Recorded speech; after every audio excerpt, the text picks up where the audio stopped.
Hey, everybody, welcome back.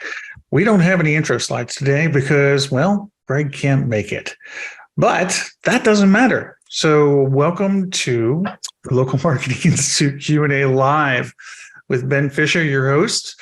You can find me at steadydemand.com, or you can find me on Twitter at The Social Dude, and you can find me on Mastodon on seocommunity.social, and it's just at Ben Fisher.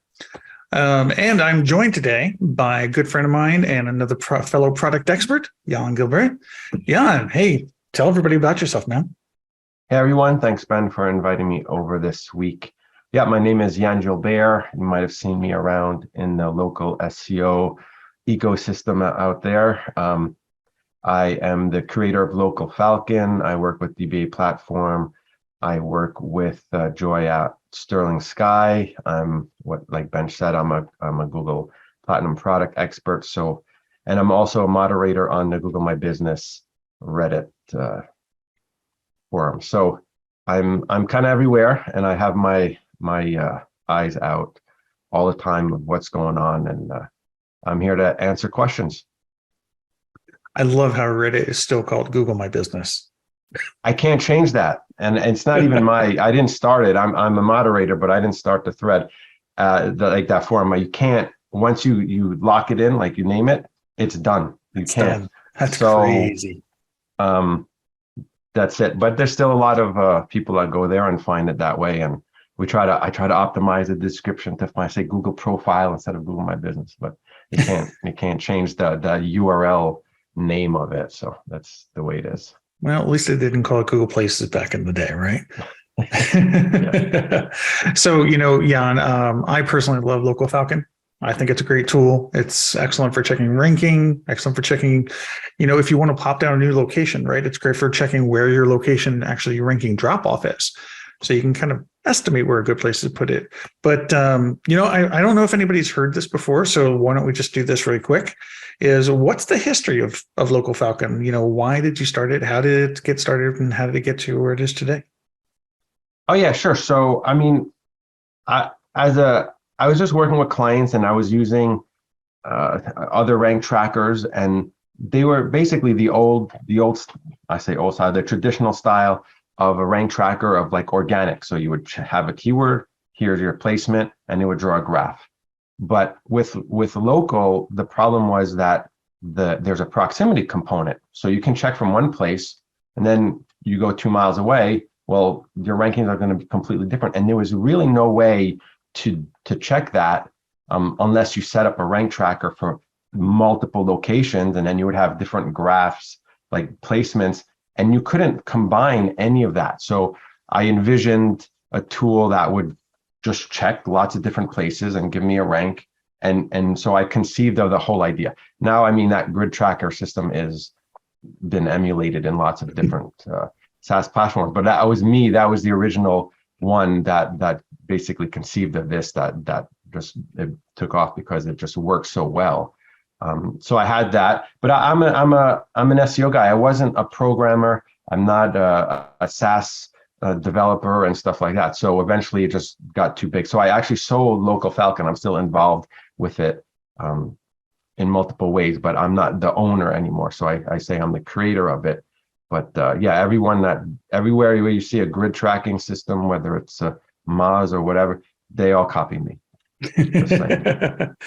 Imitation is the best form of flattery, right? Yeah. It totally is. Just out of curiosity, which came first, Local Falcon or Darren Shaw walking around and testing every block?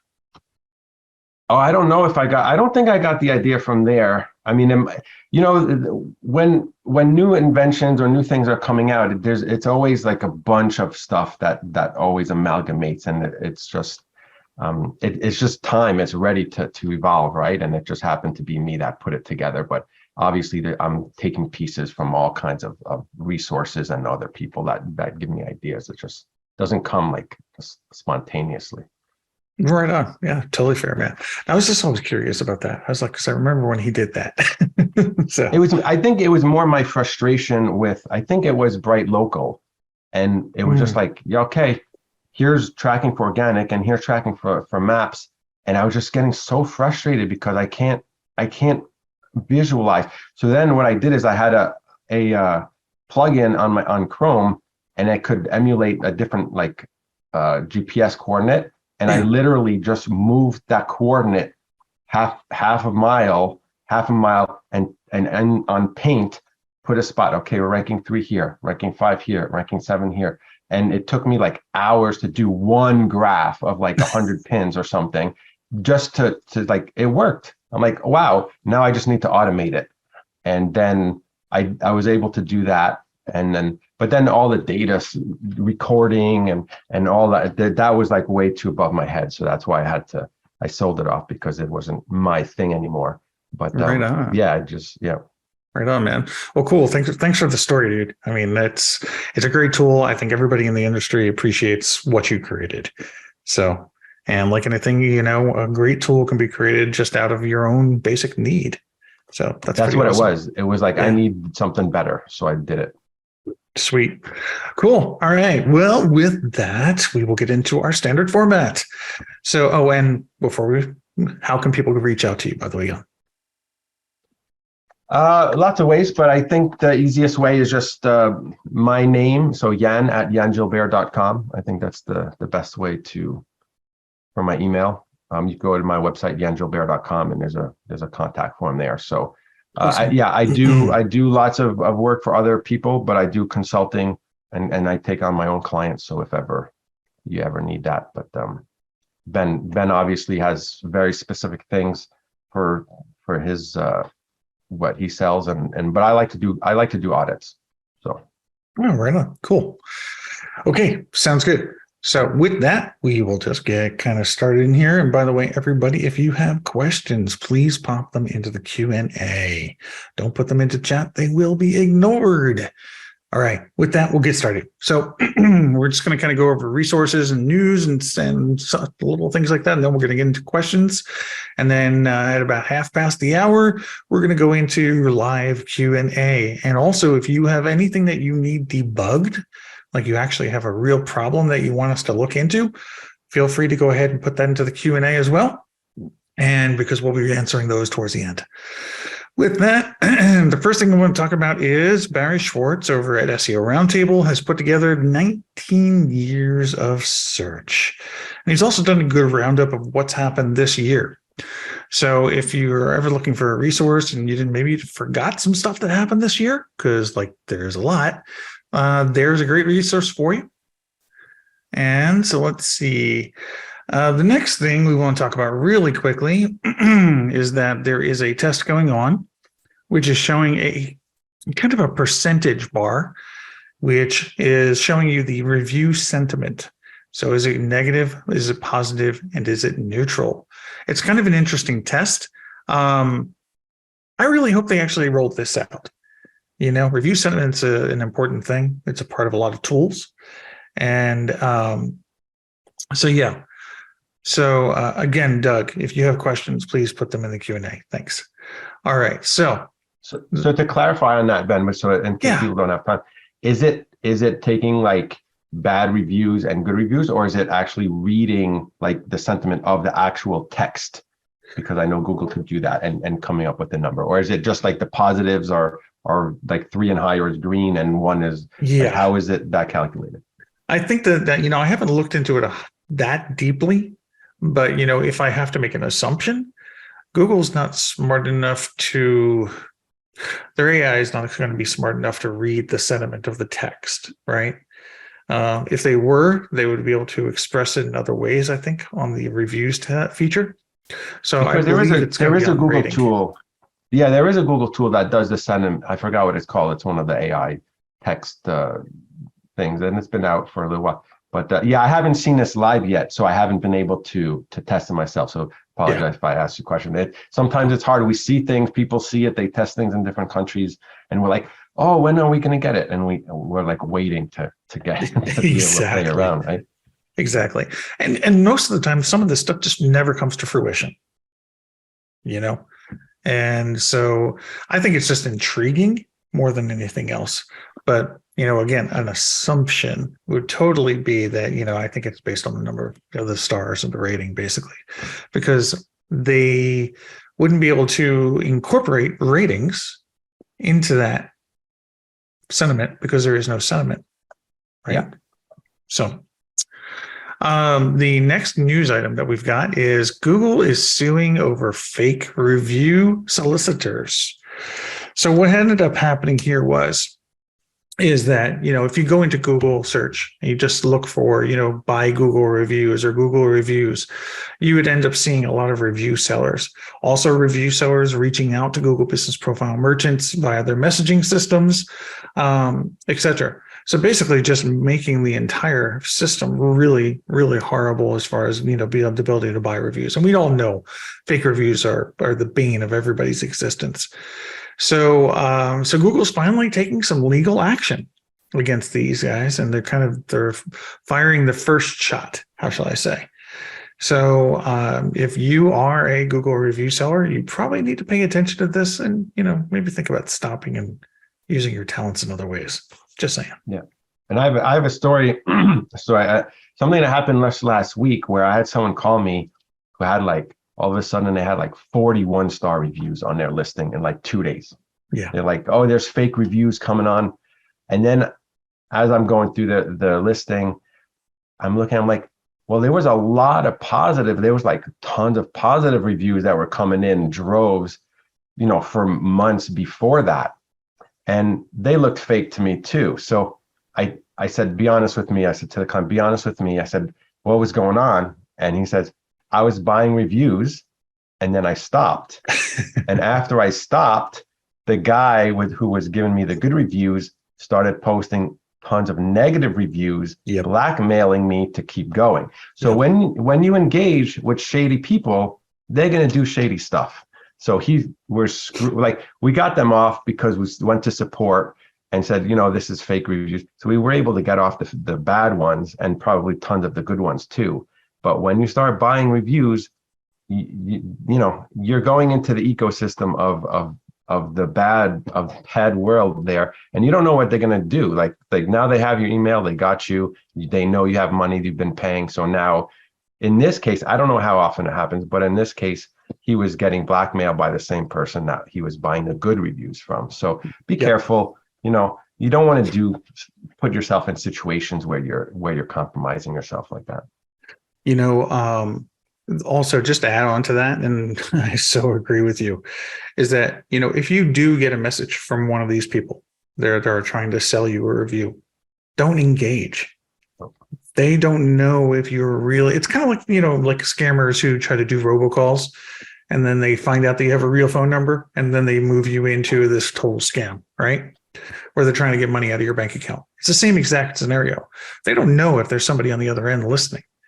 So once you reply to them, they've got you, and they will come straight out and say, if you don't buy from me, I'm going to slam you with hundreds of negative reviews. Yeah. I've even seen this happen on the listing side, by the way. I have one client who, it's really horrible. So let's just put it this way. They constantly are trying to get my clients suspended, right? And they're successful. But they're successful because they've hired somebody out of Russia to do it. And so my client found somebody to help him basically defend against the attacker. It turned out the person he hired was the same person that his competitor hired. So he's playing both sides of the fence, basically. So yeah, you got to be really careful when you're dealing with these people. Just don't deal with them at all. Next thing is there was a study that Sterling Sky did about longer reviews basically being better. Can you tell us a little bit about that, Jan? Yeah, so Sterling Sky has been putting a lot of review. We've been doing a lot of testing with reviews recently, and there's some criticism on that because they're, how many tests, how many listings are you using, and that kind of thing. But in this case, it was the longer the reviews, the better. However, typically longer reviews are usually 1-star reviews because people are mad and they want to tell their whole story, and so they write a book and a half as their review, and that's the longer reviews are usually the worst reviews. So But because there's more words in there, because there's more ability for Google to analyze the sentences and keywords in the review, they typically get moved up higher because they are including all those keywords, whether it's a negative or positive review. The longer reviews are sticking longer to the top. And to counteract that, obviously, you have to ask for more reviews. Maybe prompt people if they're in your store or something, and give them a prompt like, what did you like? Tell us about your product. Give them some prompt, because people don't really know. Like, they're like, oh, I'm going to leave a review. It was nice, right?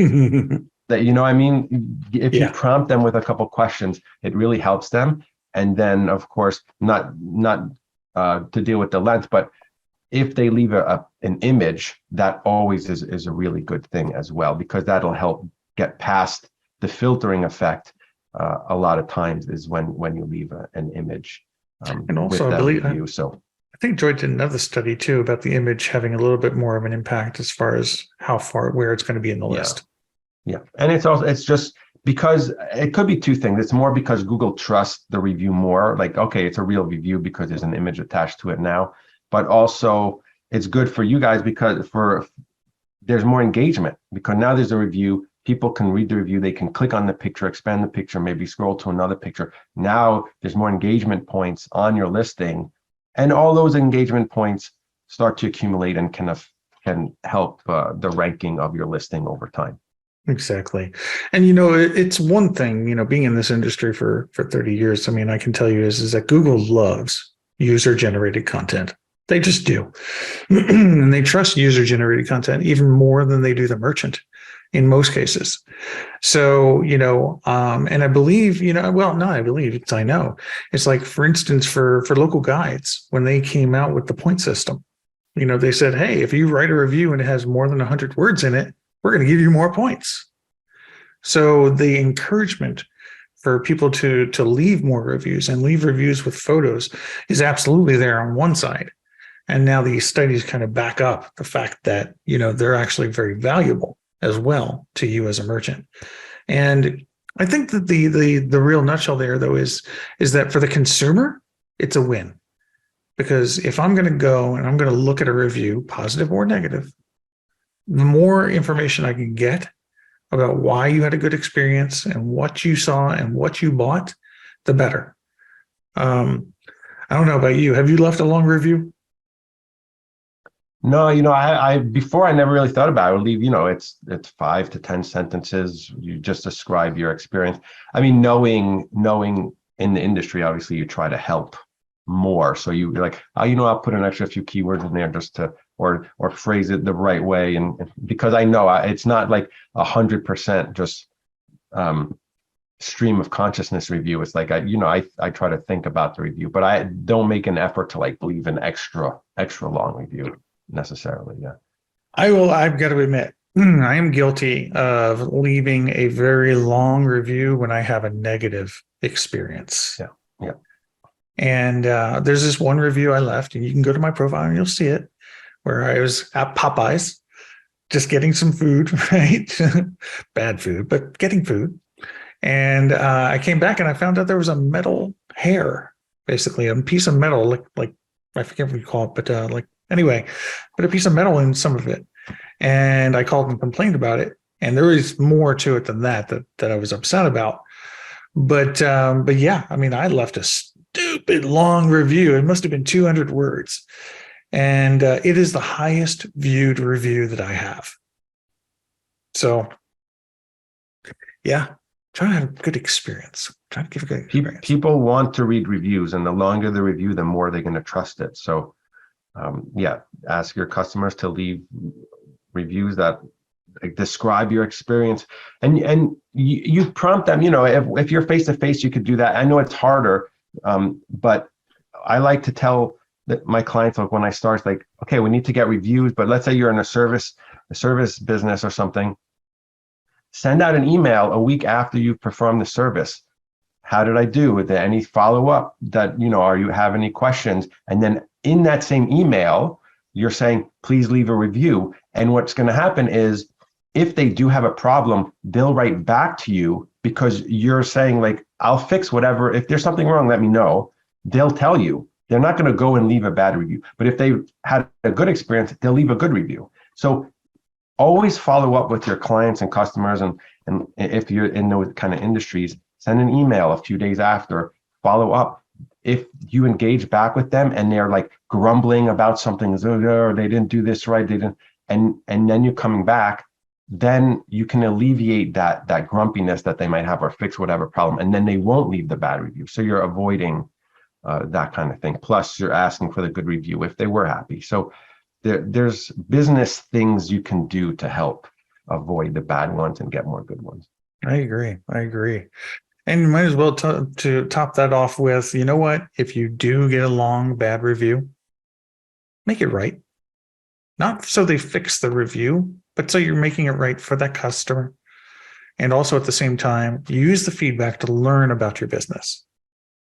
On the fast food theme, I also had an experience where more chicken too, where I'd eaten a local KFC once, and the staff was rude, like super rude, and so left that feedback and ended up getting an email from corporate actually, where they expressed, how sad they were and how sorry they were, and that they're going to train their franchisee, and that they were going to probably let go of the employees that caused the commotion. And so, but use as a learning experience also. All right. 2 news items to go, and then we're into Q&A.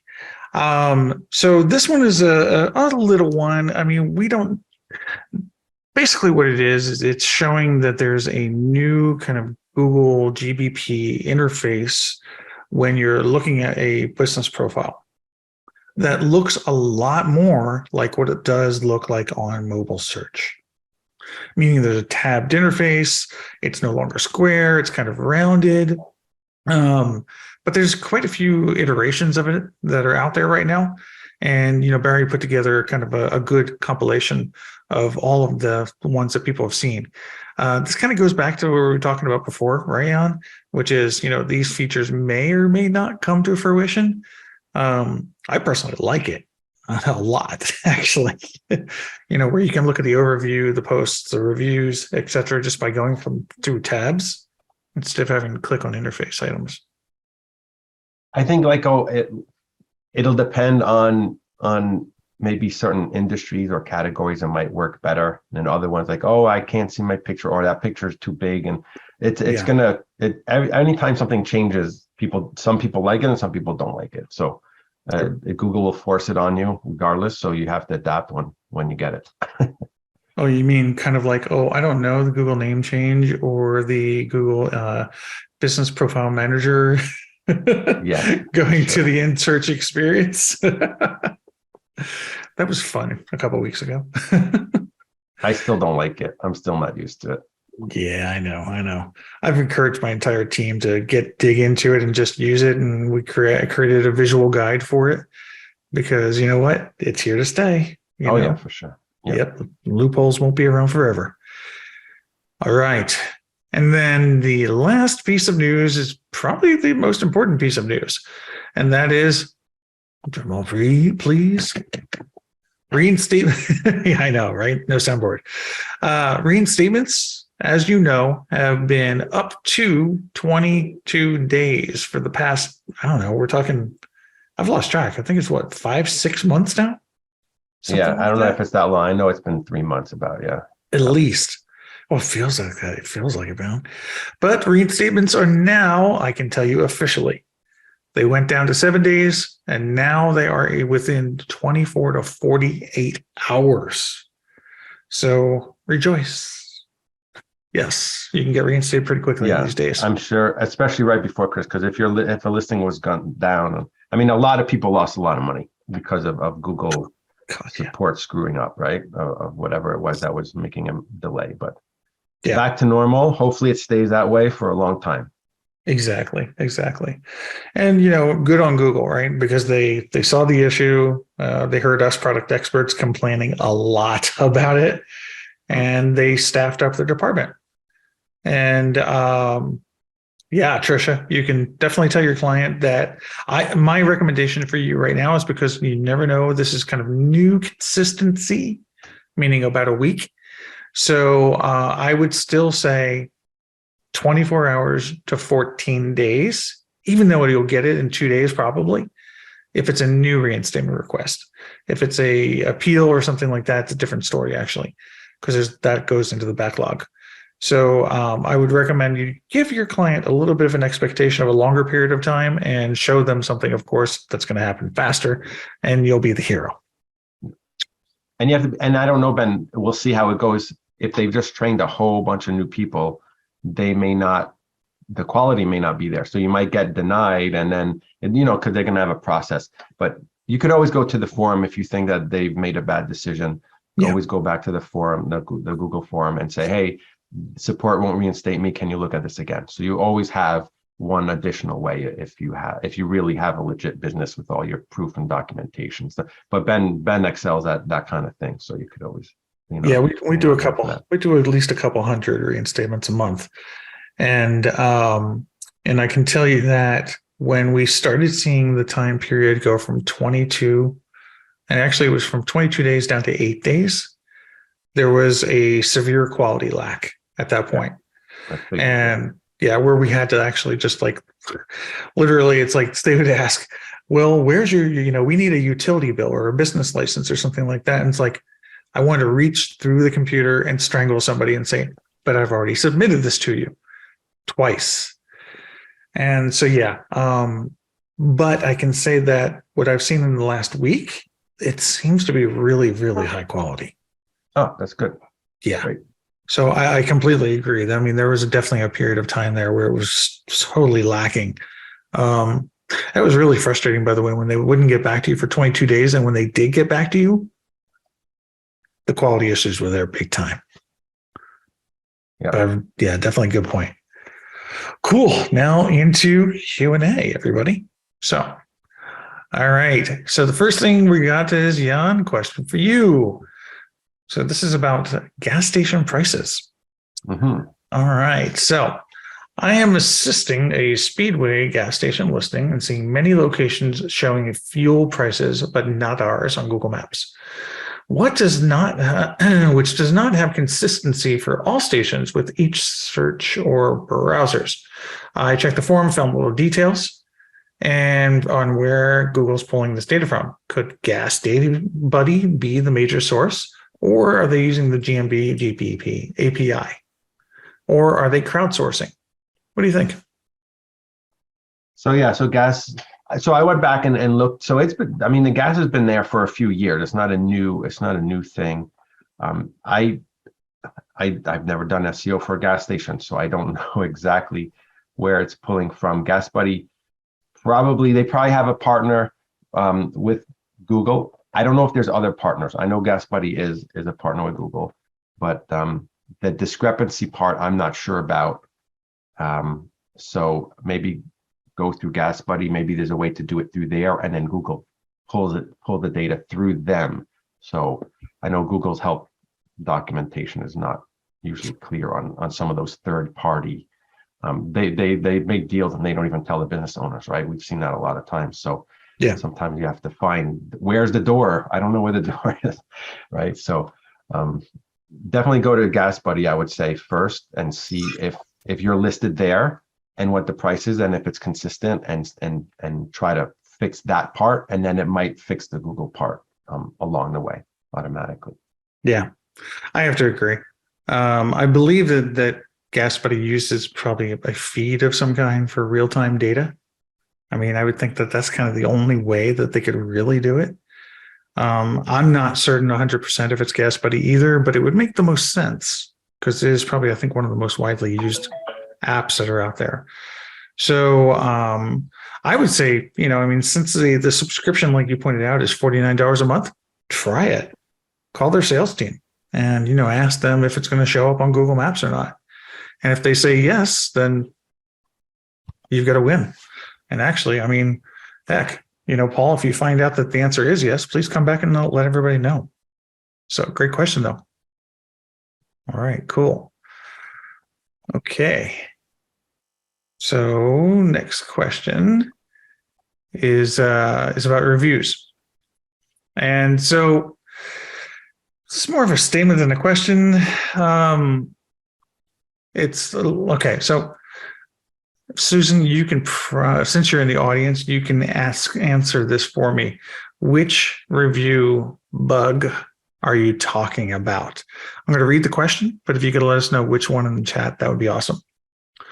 So the question is formed as, but there has been some sort of work around for small, there has to be some sort of workaround for small businesses. I've jumped through so many hoops, no resolution. Is there anything that began to besides the following? Submit a ticket to support, contact the GBP or GPE on the forum, have it escalated by a GPE, and wait some more. Good question.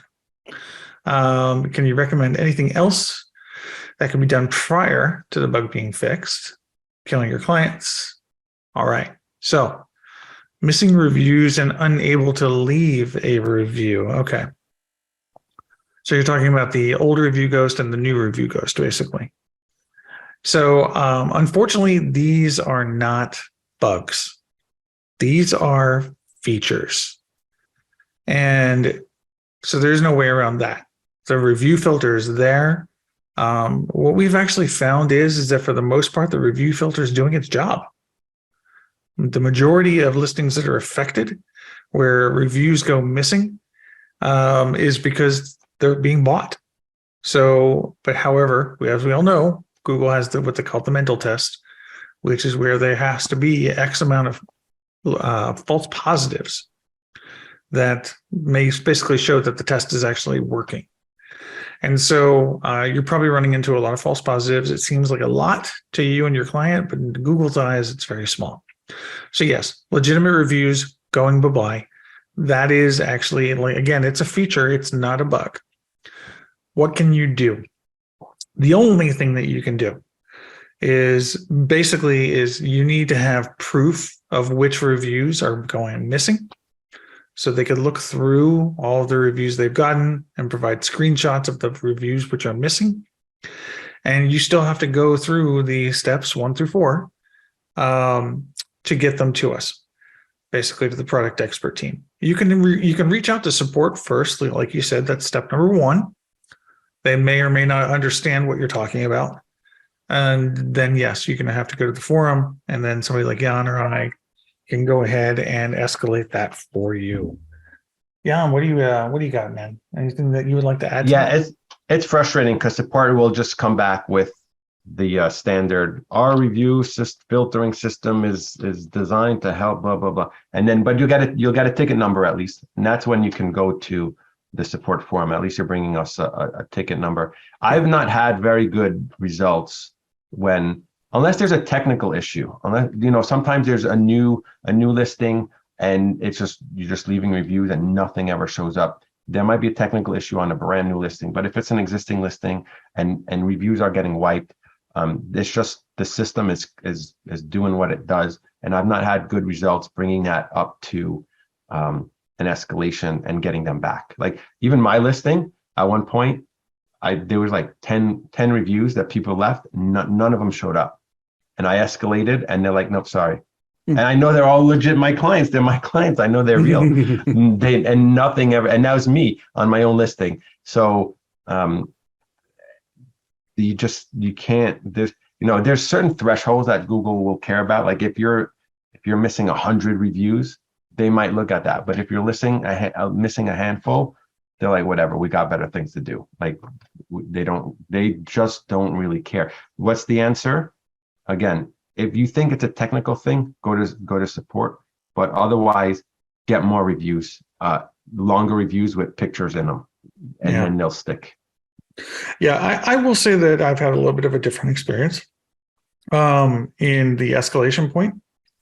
So, I mean, if I get the reviews from somebody on the forum and I escalate them, I would say 9 times out of 10, I'm able to get them recovered. And, it's, are they perfect? No. The other thing is that they don't give us a lot of feedback after we submitted this for them to look at. So all they say is, yep, it's working now. Okay, well, what's working? Silence. So, I mean, I had one client who had they had a billboard that they ran in for like the Super Bowl or something like that. I don't know. It was against some team, Houston Astros, I think, and it was making fun of the Houston Astros, and they didn't even do business in Houston, and they ended up getting 5 negative reviews, and then Google only removed one of those, and didn't remove the others when it was clear where they were coming from. Frustrating, but that's how they behave. So again, the only thing you can do is collect the data, show the data, and then cross your fingers. And sometimes it's not worth the effort. Like, depending on if you have 100 views and you're missing 5, sometimes it's not worth the effort to try to recover those 5.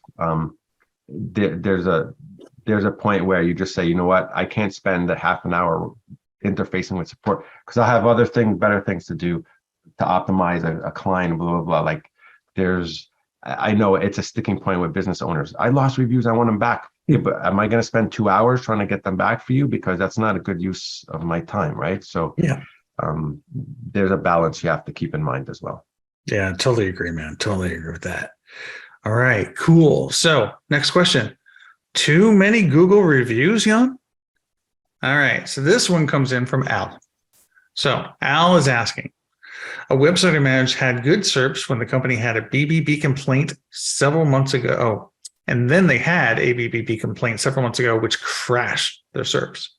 They were recovering in the last month, and the company has been getting excellent Google reviews about every 2 weeks.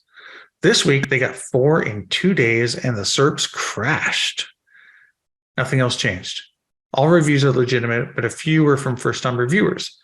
The company pays an incentive to workers whose work gets a good review. Nothing against the guidelines. I agree there. But is that too many Google reviews? There's a lot to unpack there. I've never seen a negative from getting too many reviews, unless like too many positive reviews. Of course not. There's no way that the algorithm is going to demote you for all of a sudden getting more good reviews. Even if it was not your standard, like once every 2 weeks, and now you're getting 5 a day. I've seen a case, especially like with the one where people are buying reviews, they're getting 20 a day. Nothing happens. A lot of times they get reported to Google because we see them, or Product X, where people come to the forums like, my competition got, and then they get reported. But there's still a lot of manual work to go in there. There's no way that your listing would have tanked because of getting extra reviews. Yeah. Something else is wrong. Look elsewhere for the solution to that issue. Exactly. All right. Al says, further review shows that they missed several phone calls from the GBP listing on a long weekend, and they offer 24-hour service. Also, Al, that's not going to affect their ranking. There's something else going on that you need to look for. The interaction with GBP is not going to impact your ranking in such a drastic way.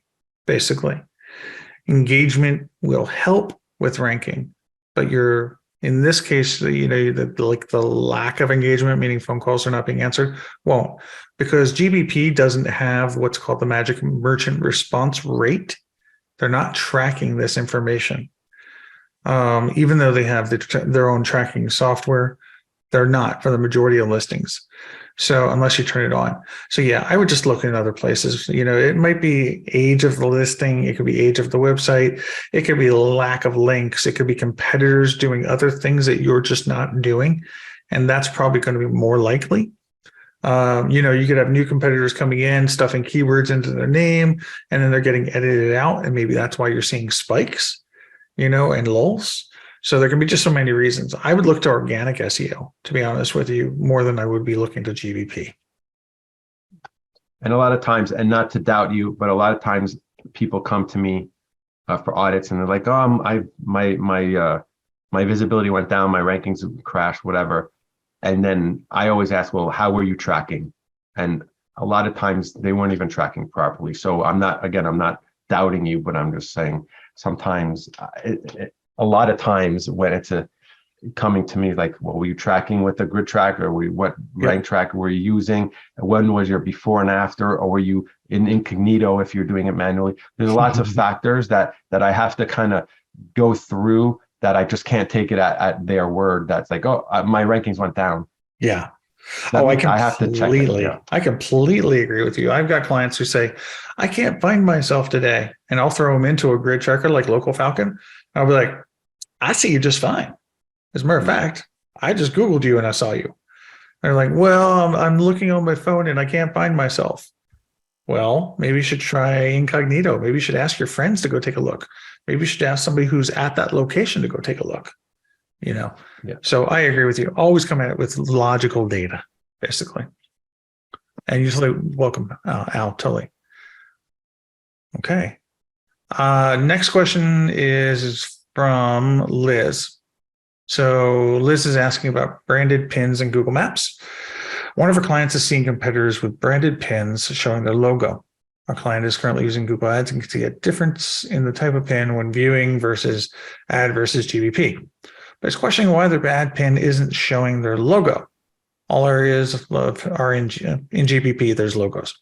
So the answer is very simple, is that the information in GBP is not shared with Google AdWords. That's number one, meaning that the logo is not shared. There is data which is shared, like location extensions, etc.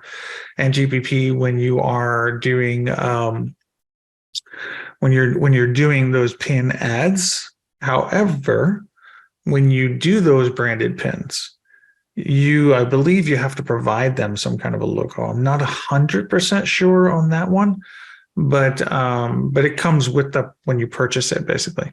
So I would reach out to Google AdWords to debug this one, because this is not going to be on GPP's side. You have any thoughts on that, Jan? Yeah, I think the branded pins they're a special category, and there's a high ad spend on that. So yeah.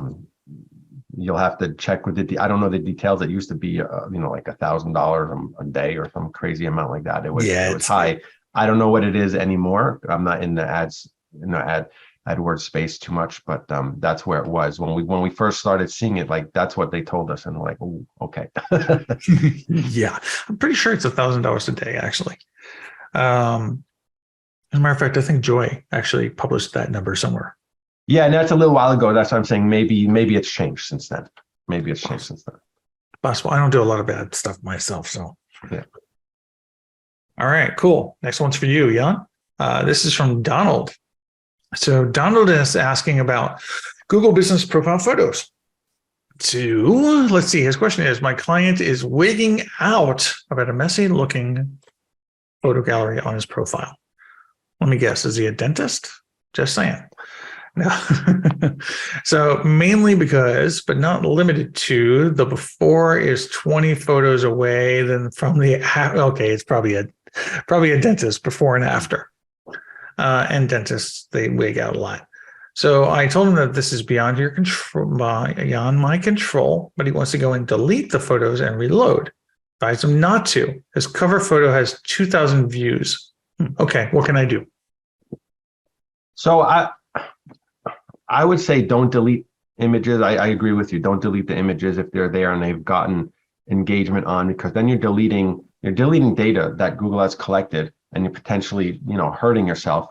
So in this case, if there's a before and after, I would just go back in and create one image that has a before and after, like side by side, and upload that as a new image, and to try to make them happy. Obviously, you want to make the client happy. So I would suggest, instead of doing before after as separate images, add them always as one image.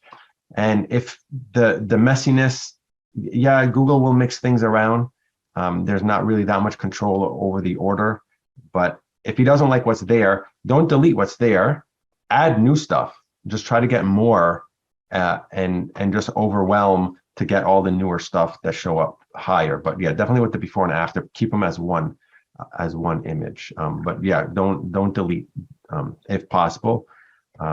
Even if you delete and add new stuff, Google's going to mix them up anyway. So you're not fixing anything. You're just not fixing it. Yeah, I mean, Trish brings up a good point, and that is Google does have a little bit of a problem with before and after photos. So But I do agree with what Jan is saying, is that if you have to have that control, you can try before and after photos. What I would do is I would run them through the Google Vision API first, and just make sure that that basically that the Google Vision API isn't seeing them as racy or adult, because that's usually the problem. And then you can throw them up there and they'll usually stick. And if you need a free tool for that, I will pop that in here. There you go. That is for the Google Vision API. Tells you all sorts of stuff. Okay, so thank you, Jan. Mm-hmm. All right, man. Yeah, we got 2 more questions and we can jump into Q&A. Just as a reminder, go ahead. If you have questions for us, please throw them into the question and answer tool. And also, if you have anything complex that you would like to help in debugging from Jan or I, then please pop that into the Q&A as well, and we'll get to that. That's true, Joey. Text, anything actually with text is problematic for Google.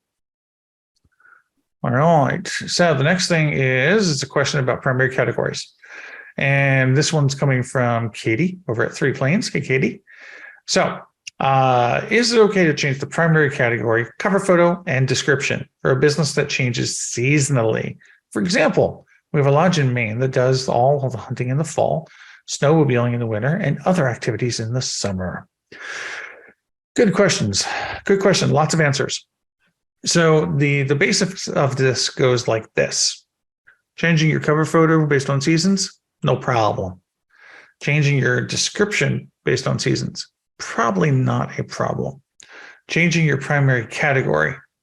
So that's iffy because, it's like snowmobiling, lodge, etc., and other activities in the summer. You may not be able to find the right categories that you're looking for. Like, for instance, snowmobiling. I'd have to take a look at that one though. But the biggest issue is that you're going to run into is a possible suspension. So we see this with HVAC companies all the time. They want to change from heating contractor to an air conditioning contractor, and they should. However, it can trigger a suspension at any time. And if you're going from lodging, which is a paid category in Google, meaning that it's like a hotel with accommodations, to say snowmobiling, Google might actually have a big problem with that. So I would probably lean more on adding subcategories than changing your primary category if you want to be safe. I don't know. What do you think, Jan? Yeah, it makes sense because it is a lodge. It's not the same as an AC, like furnace switch. And I'm just trying to, I don't know the business here, but I'm trying to look at, like, if you have snowmobiling, well, maybe there's snowmobiling trails around. Maybe you can create a listing for the trail. Maybe you're not supposed to do it for activities, but a trail can get that, if it's named, you can have a trail there, card for that, a listing for that. Like, there might be other creative ways to have your other things in there besides switching and playing around with your main listing. Yeah. Hard to know without going into the, seeing exactly what it is and where it is. But, hunting, I have not seen, I would have to look, but there might be some creative uses of listings to do some of that. Yeah. And even just looking at some of these categories, there's snowmobile rental service. So, I would still think it at its core, it's still a lodge. Yeah. At the end of the day, right? Unless they are no longer allowing people to stay there. So I think it depends type of scenario. Just be careful. That's all, I guess. This one is for you, Jan. You get the last question, man. Sure. And we'll go fast because we're 10 minutes and we got lots of other questions from today. Yep. So I have a client who wants to know how they can get their business in the local pack to show provides franchise lawyers. Because this is what some of their competitors show. If you search franchise lawyers Philadelphia, you may be able to get a sense of, okay. So yeah, you do have control. You can update the services. It's in the question. You have to update the services, and you just put franchise lawyer or franchise lawyer as one of your services. Google is going to decide when it shows. Usually it'll pull when the keyword matches the query, it's going to show in. But what you have to be careful of is sometimes there's some attributes on your listing where if you put like on-site services or there's some attributes that are kind of like pre-selected. They're not in the service area, they're in the attributes area. If you choose those ones, they supersede any of those other provides or snippet things that come in. And so you want to make sure you would remove some of those other, like the other ones. And if I'm, it's on-site services or there's a few of them there that will supersede what gets pulled in their services. So maybe that's what's happening. Otherwise, list all your services and just put as many things as you want, but always keep in mind that it's always going to be listed after provides. So we've seen a lot of times with lawyers when it says like provides slip and fall accidents. It's like, that doesn't read very well. And I've seen worse examples too, right? So you want to make sure you always want to do provide XYZ services or XYZ repair. Like you don't want to like provide the actual brain injury. You want a brain injury, attorney, lawyer or something. Make sure it reads properly. So those would be the two things I would just check to try to get that to show up in the SERP. I think if I recall right, the one that was funniest that actually brought that issue to light was provides sexual assault, I think is what it was. Somebody showed that, and yeah, so I absolutely agree. Write them correctly. All right, now we go into our lightning round. It's pretty light, so we're good at Jan. All right.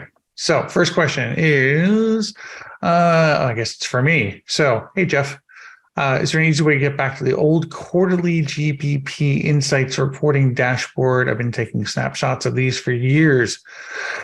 No, sorry.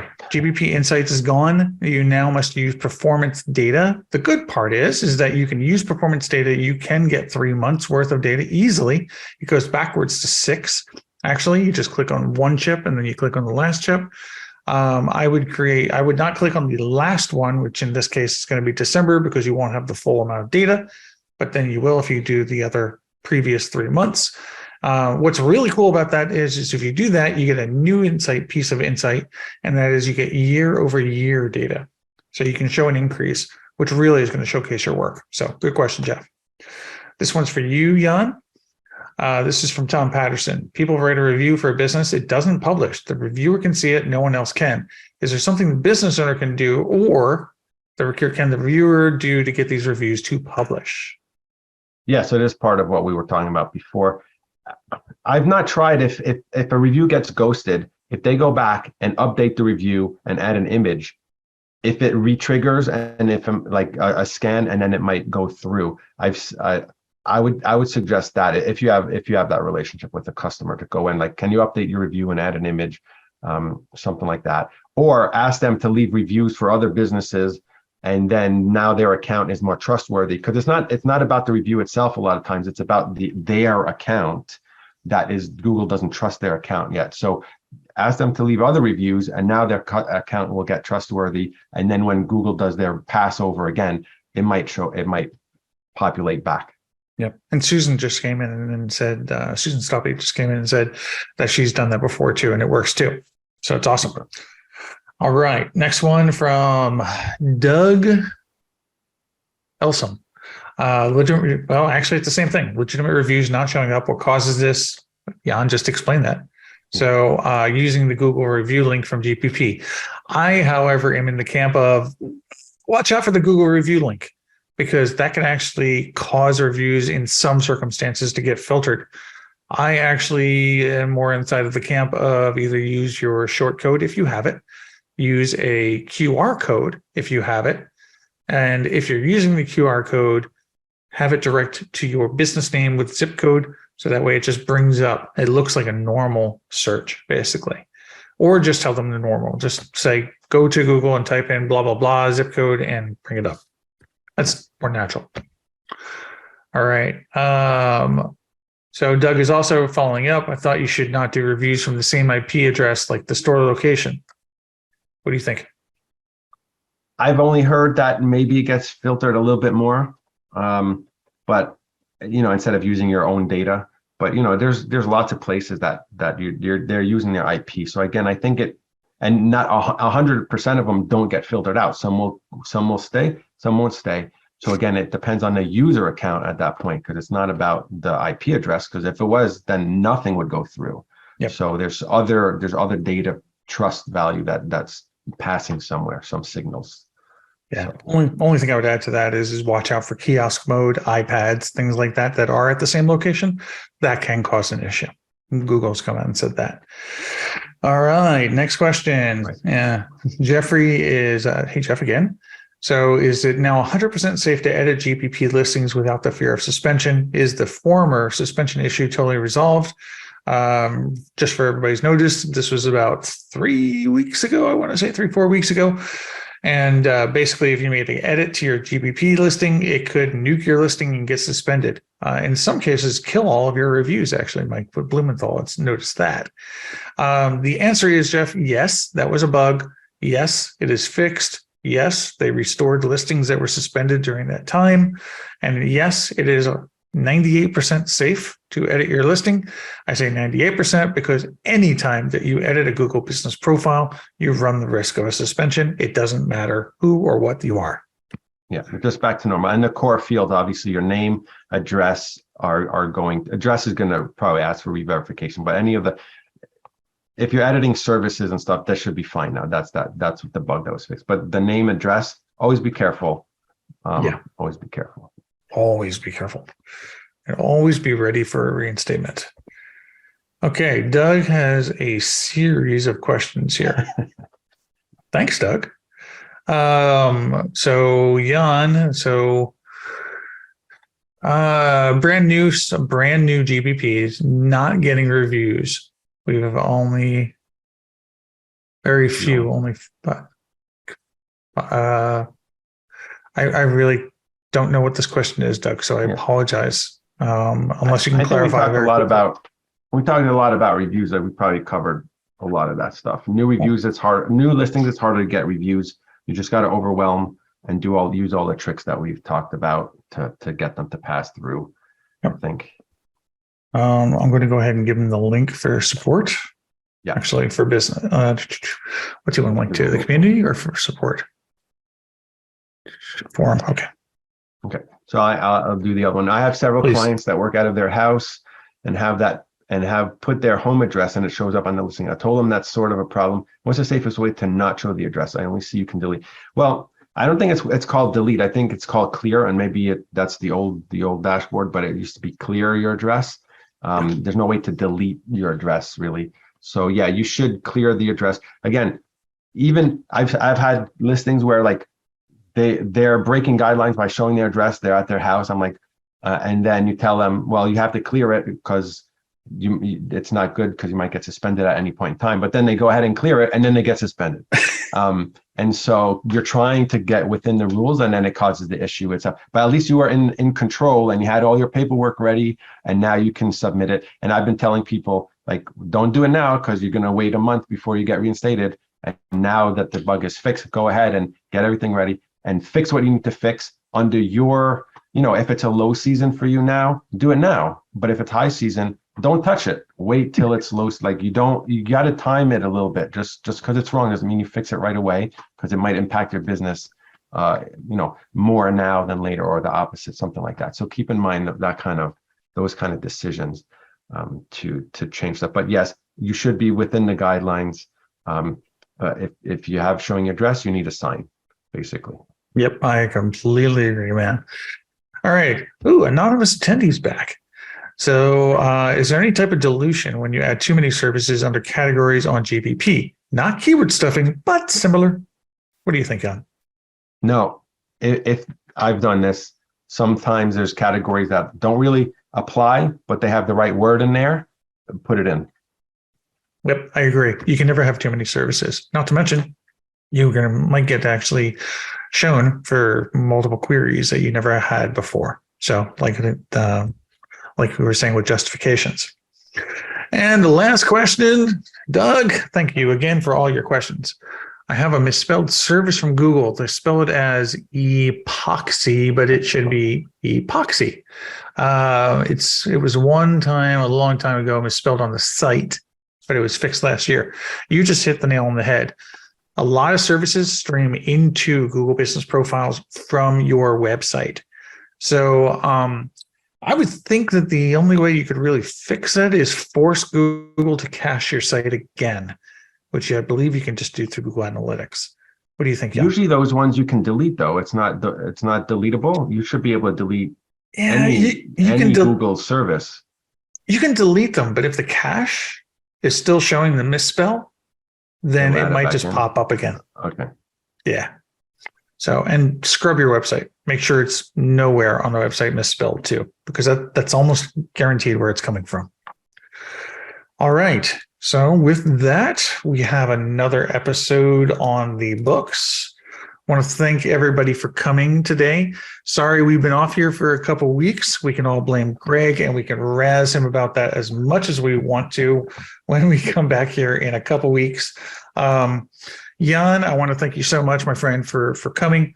This has been a great session, and, we hope to have you back on here again at some time. Awesome. Thank you for inviting me and being able to interact with all your people. Awesome. Yeah, no, thank you. Great information. Awesome information. And everybody have a wonderful weekend. Like always, this will be published on all of our podcasting your places, as well as YouTube and on our website, hopefully early next week. So have a great season, everybody. Talk to you soon. Thank you. Thanks, Jan.